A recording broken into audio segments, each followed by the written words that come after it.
าตุเจดีย์วัดบ้านกลางตำบลลี้อำเภอลี้จังหวัดลำพูนตรงกับวันเสาร์ที่ 27 ธันวาคม พุทธศักราช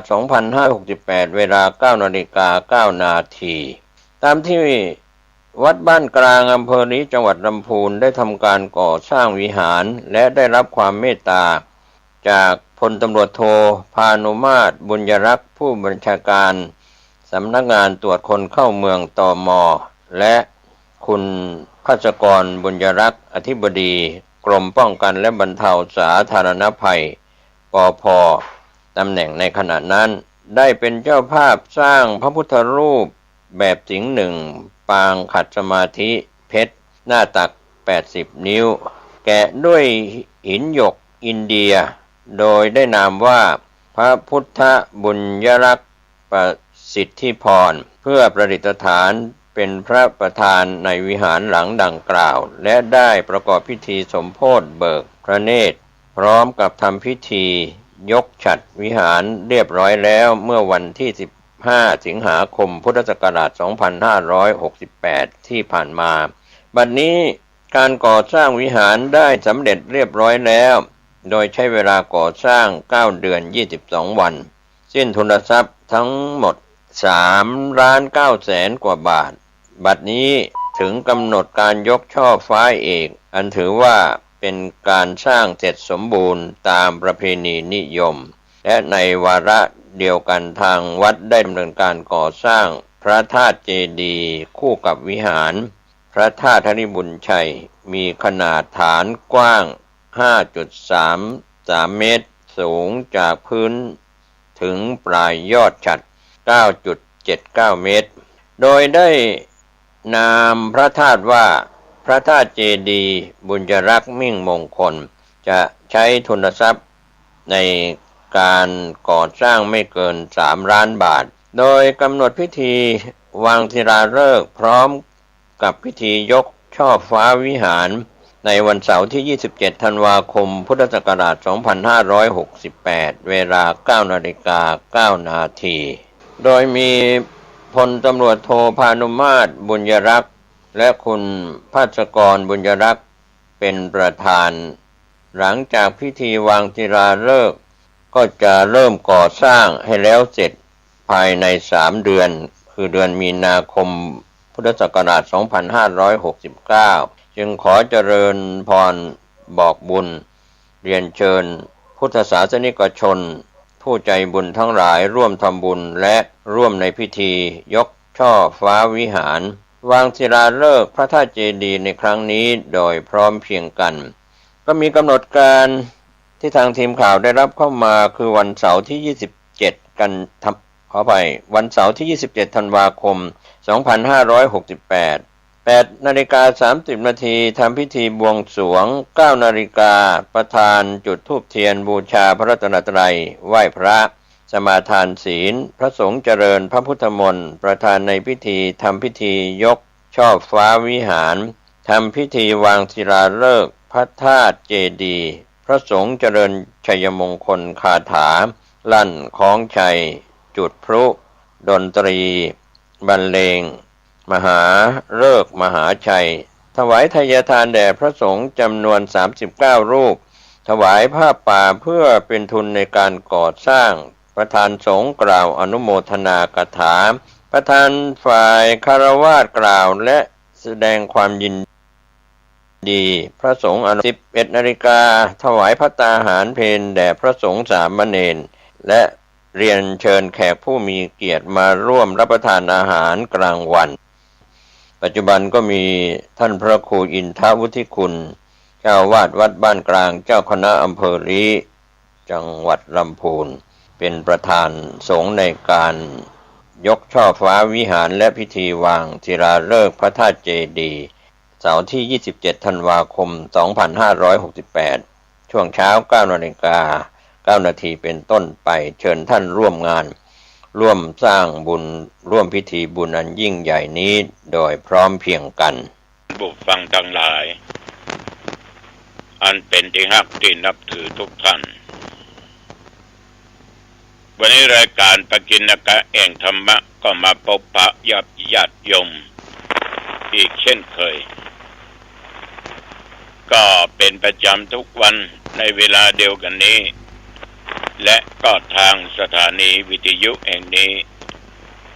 30 นาทีโดยประมาณเอาละโยมทั้งหลายเอามาบูชาพระรัตนตรัยและเจริญบทพุทธมนต์ต่อไปเพื่อเป็นมงคลต่อชีวิตตั้งใจเน้ออะระหังสัมมาสัมพุทโธภควาพระผู้มีพระภาคเจ้าเป็นพระอรหันต์ดับเพลิงกิเลสเพลิงทุกข์สิ้นเชิงตรัสรู้ชอบได้โดยพระองค์เองพุทธังภวันตังอภิวาเทมิข้าพเจ้าอภิวาทพระผู้มีพระภาคเจ้าผู้รู้ผู้ตื่นผู้เบิกบานกราบพระพุทธสวากขาโตภควตาธัมโม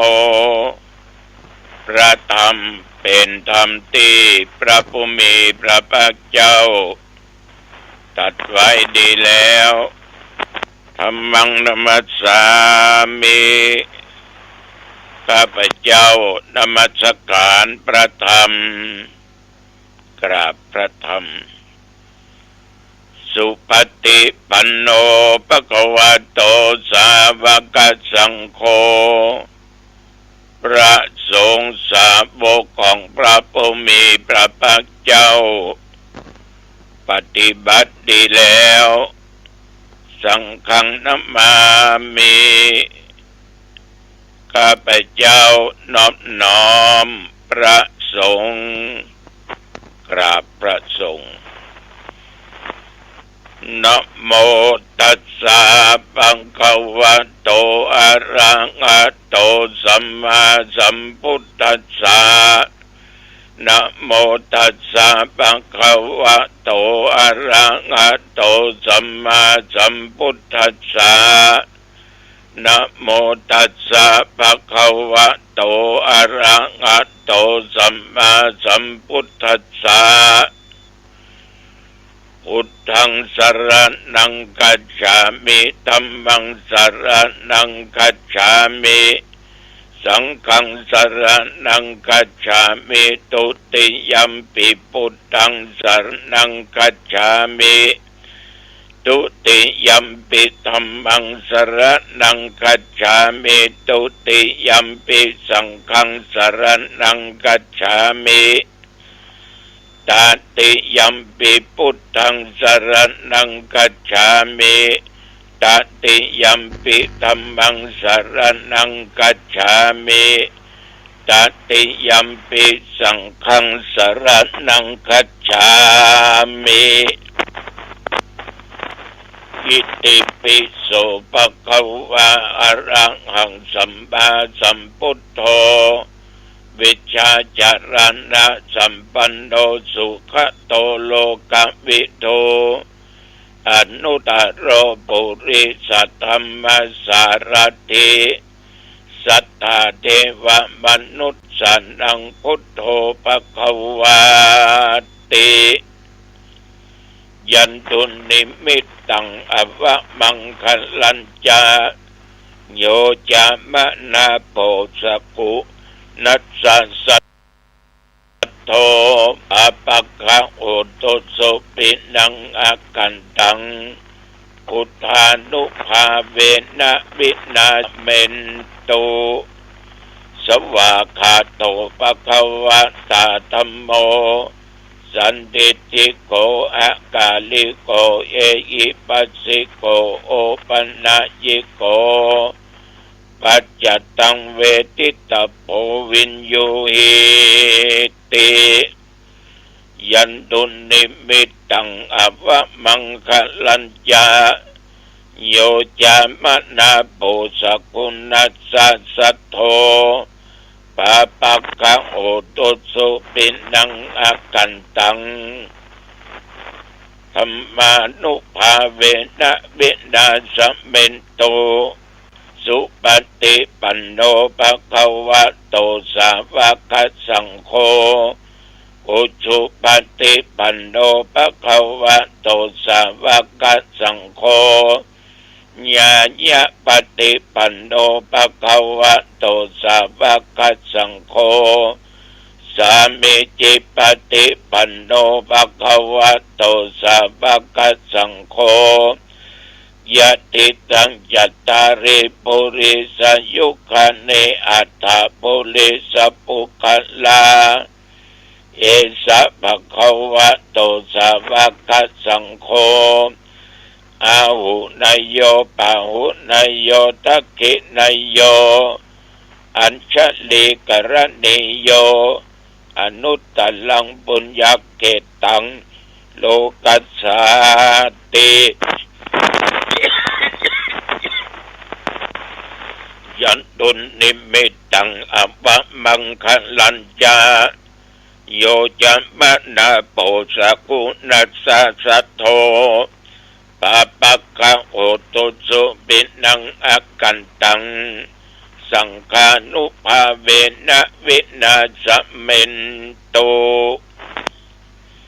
โพชังโคสติสังฆโตธัมมันังวิจโยตถา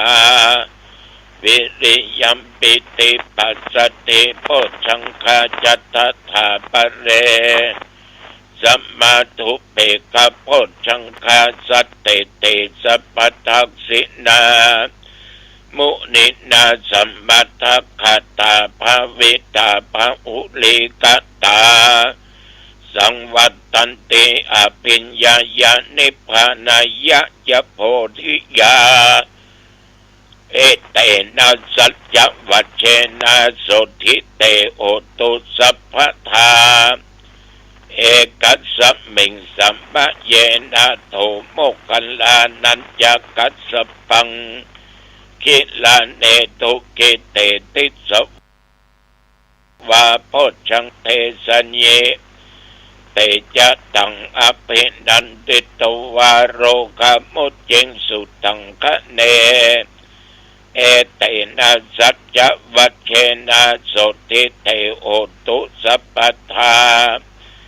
เอกทาธรรมราชาปิเคลันเยนะปิปิริโตจุนตเตเรนะตันเยวะปนาเปตวานะสัตรัง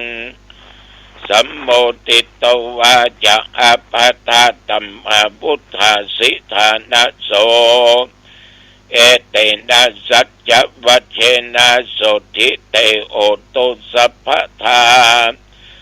ปะอินาติจะอาปาตาตินันนัมปิมะอิสินังมัคคะอัตตกิเลสวะปัตตานุปติธัมมตังเอเตนะสัจจวัชเชนะโสทิเตโอตุสัพพทาสักกัตตัวพุทธรัตนังโอสัตถังอุตตมังวรังหิตังเทวมนุษสานังพุทธเตเชนะโสทินานัสสันตุปัตตวาสเปตุกาบูปัสสเมนตุเตสักกัตตัวธรรมรัตนังโอสัตถังอุตตมังวรัง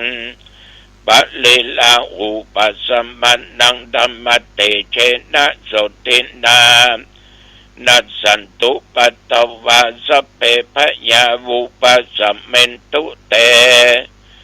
สักกัตตัวสังฆรัตนังโอสัตถังอุตตมังวรังอาหุนายังปาหุนายังสังฆเตเชนะโสตินานัสสันตุปัตตวาสเปโรคาบุปัสสเมนตุเตนัตถิเมสรนังอัญญังพุทโธเมสรนังวรังเอเตนะสัจจวัชเชนะโหตุเตชะยะมังคะลังนัตถิเมสรนังอัญญังธัมโมเมสรนังวรัง เอเตนะสัจจวัชเชนะโอตุเตชยมังคลังนัตถิเมสรนังอัญญังสังโฆเมสรนังวรังเอเตนะสัจจวัชเชนะโอตุเตชยมังคลังภวตุสัพพะมังคลังรักขันตุสัพพะเทวตาสัพพะพุทธานุภาเวนะสัทธาโสติภวันตุเตภวตุสัพพะมังคลังรักขันตุสัพพะเทวตาสัพพะธรรมานุภาเวนะสัทธาโสติภวันตุเตภวตุสัพพะมังคลังรักขันตุสัพพะเทวตาสัพพะสังฆานุภาเวนะสัทธาโสติภวันตุเต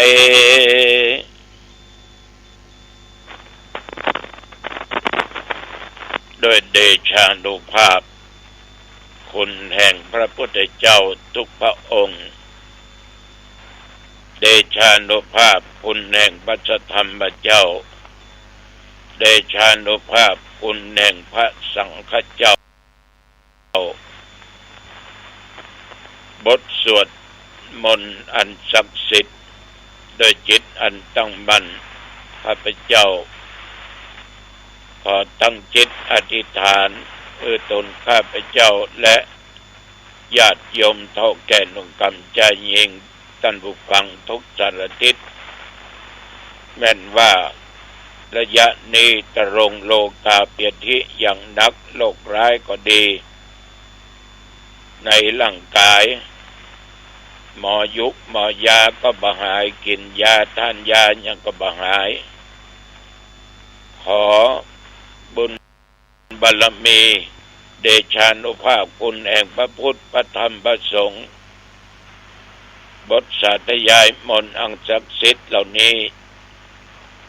จงมากำจัดโลกาเปียธิทั้งหลายอันหนักที่เกิดในร่างกายนั้นอันตรธานวินาศสันตุหายที่จะเกิดมาเป็นมาไปหน้าจะได้มาก้ำและมากายมีสุขภาพกายใจและแข็งแรงมีสุขกายสบายใจแม้นว่าเดินทางไปเหนือใต้ตกออกไกลใกล้ไปก็มีโชคมีใจกลับมาก็มีใจมีโชคมีสติและปัญญาบัดตั้งตัวตนอยู่ในความประมาทเพื่อจำเริญบริกิจการงานบ่ว่าการค้าการขายการเกษตรการงานทุกชนิดและจำเริญไปในหน้าที่ยิ่งขึ้นไปอายุวันโนสุขังปะลังกรมอุตุได้ประกาศบอกตักเตือนกรมอุตุได้ประกาศบอกตักเตือนว่าระยะนี้ภาคเหนือเฮาอีสานอนเหนือก็จะมีความหนาวเย็นแต่ว่านี้เมื่อวันหนาวน้อยเฮ้ยเมื่อคืนก็หนักอะละเช้าวันนี้ก็หนักฉะนั้นความเย็นเนี่ยต้องรักษามันได้รับความอบอุ่นคนเฮาจะเป็นหวัดเป็นไอกันเพราะเปลี่ยนฤดูกาลเหมือนทุกเจ้าเดเกี้ยไอให้โยมฟัง นับตั้งแต่ตะวามาจนถึงปัจจุบัน24 ชั่วโมงเกี่ยวบริเวณวัดหนองตองใกล้เคียงบ่มีภัยมารายงานว่ามีฝนตกกินเขาง่ายแล้วแต่ว่าก็ไปที่วัดสะพุงน้อยเตธรรมศาลากริวิจารณสูตรในงานสืบชะตาแก่สาธุเจ้าเคดักจัดรายการธรรมะแต่ว่าก็มีป้อออกไม่ออกตั้งสารปีก็หลายตั้นหลายคนไปร่วม ก็ต้องขออนุโมทนาขอบใจในน้ำจิตน้ำใจของญาติโยมเป็นอย่างยิ่งที่พากันตั้งอกตั้งใจฟังธรรมะเรื่องศาลากลิวิจารณสูตร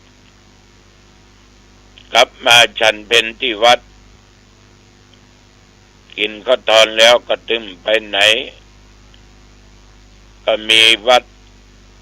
ของครูบาญาณลังกามีลูกศิษย์ลูกหามานิมนต์ขอไปเจริญพุทธมนต์ในงานเททองหล่อพุทธรูปพระพุทโธคลังณที่วัดดอยโพธิญาณตำบลสากรอำเภอแม่อ่อนจังหวัดเชียงใหม่ในวันที่11 เดือนมกราคมพระพุทธศักราช 2569 เวลา 9 โมงป่ายเสียดายว่าได้ไปเนอะครูบาเนอะตุลุงติดมาเจ้างานบางแผ่นศิลาฤกษ์วัดปลานไปสร้างโบสถ์กินข้าวตอนเรียบร้อยก็จะมีการอุปสมบทคณะที่เป็นอุปชาก็จะเป็นต้องปฏิบัติหน้าที่คือหน้าที่ ดังนั้นวัดครูบาญาณลังกาคงไม่ได้ไปขออภัยตัวค่ำมามืดมาออกกำลังกายสงน้ำอาบน้ำก็ออกวัดไปแสดงธรรมในงานข่าวดำที่บ้านปลานตำบลหนองตองเองคนที่จากโลกนี้สู่โลกหน้าอายุเปิ้นได้89อยู่กับลูกเต้าก็มาเมินคู่ชีวิตก็ได้จากไปก่อนก็เทศนาธรรมเรื่องขันติธรรมขันติกถาแก่ญาติแก่โยมฟังขอบใจต่อท่านทั้งหลายที่ตั้งอกตั้งใจฟังก็ได้อยู่ประมาณ50 กว่านาทีก็เอวังครับมาวัดก็3 ทุ่มปลายน้อยเดียวนะจนมาตาปัจจุบันบัดเดียว24 ชั่วโมงผ่านไปละได้ไปหำปีละได้กำไรจัดนักแต่ว่าลดลงหย่อนลงไปขนาดไหนก็บ่ฮู้นะก็อย่าได้ประมาทในชีวิตคือตั้งอยู่ในศีลตั้งอยู่ในธรรมเนอะก็ออกไม่ออกญาติโยมศีลธรรมต้องอันที่จะยังชีวิตคืออยู่สุขสบายนะถ้าปฏิบัติตามหลักศีลตามหลักธรรมชีวิตของคนเอาจะรุ่งโรจน์จะก้าวหน้านะจะมีประสิทธิภาพนั้นต้องมีหลักธรรมประจำชีวิตมีหลักธรรมหมวดหนึ่งญาติโยมถ้าไปนำปฏิบัตินั้นก็จะเกิดความสำเร็จผลประโยชน์ดังที่ตัวเองตั้งอกตั้งใจปรารถนาอยากได้สิ่งนั้นอยากได้สิ่งนี้โดยบ่หวังเพิ่งโชคลาภสิ่งศักดิ์สิทธิ์ทั้งหลายเหล่านั้นอัตตาหิอัตโนนาโถตนแลเป็นที่พึ่งของตนเอาทำการทำงานอย่างทุกสิ่งทุกอย่างต้องมีความพึงพอใจในงานตัวเองทำนั่นคือฉันทะพอใจเอาพอใจในญาติโยมมันถึงสำเร็จจะมาไปเทศถ้าอู้ถึงหัวข้อธรรมเหล่านี้จะยกละอ่อนที่มันร้องเพลงเก่งๆที่ชื่อว่าต้นเข้านั่นน่ะมีวันหนึ่งธรรมาภาพไปเปิดทีวีตอนเย็นนั่นน่ะปุ๊บพอดี เอารอนนี้เป็นแชมป์ได้30 กว่าแล้วกว่าเสียงมันดีเฮ้ยนะก็เลยฟังเขาอู้เรื่องประวัติรอนคนนี้ฟังเป็นคนที่มีฉันทะมีความพึงพอใจอยากจะเป็นนักร้องก็จึงร้องเพลงตัวย่าตัวเองพ่อแม่ก็พากจากกันไปชีวิตก็ทุกข์ยากอับจนเปิดหมวกร้องเพลงขอสตางค์ตั้งแต่อายุ5-6 ขวบขึ้นมาจนมาถึงปัจจุบัน12-13เป็นแชมป์ได้อยู่68 ครั้งเท่าที่จำได้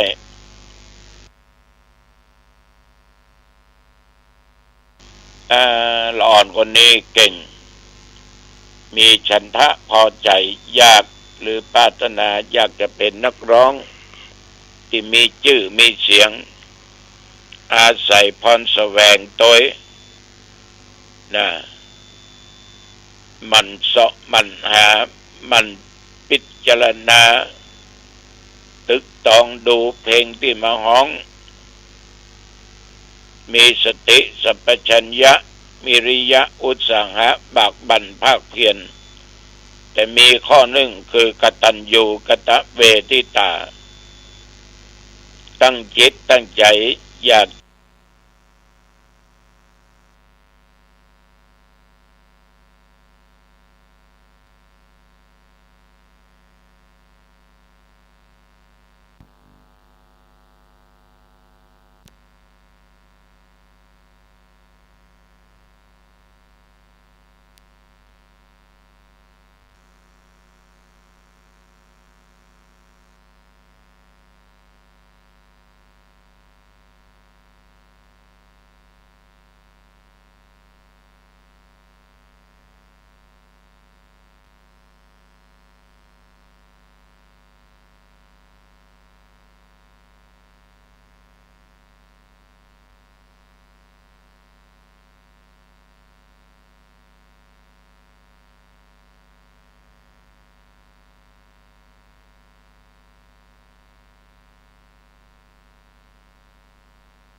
คนเอาตั้มพอใจมันจังถอยมันจังท้อแท้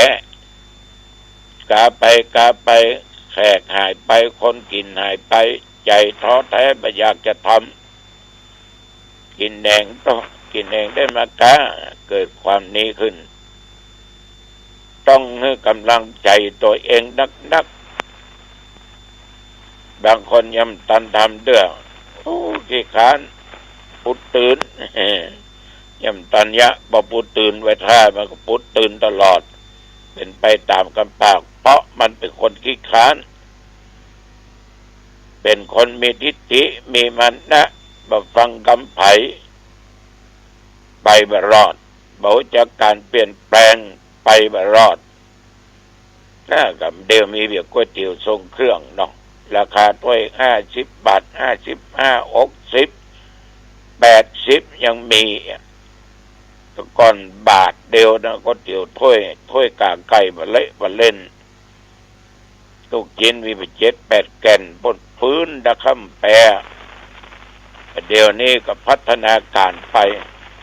ใส่นักก็ไม่ได้มันเมอะมันต้องบอกพอดีถ้ารสชาติมันดีเนี่ยเขาตะเกียบ9 3 4 5 กรัมหมดก็เดี๋ยวเขาสั่งต่อละวันหน้าเขาก็อยากเขาถึงปิ๊กมาสังเกตดูลูกค้ากลับมาซื้อกลับมากิน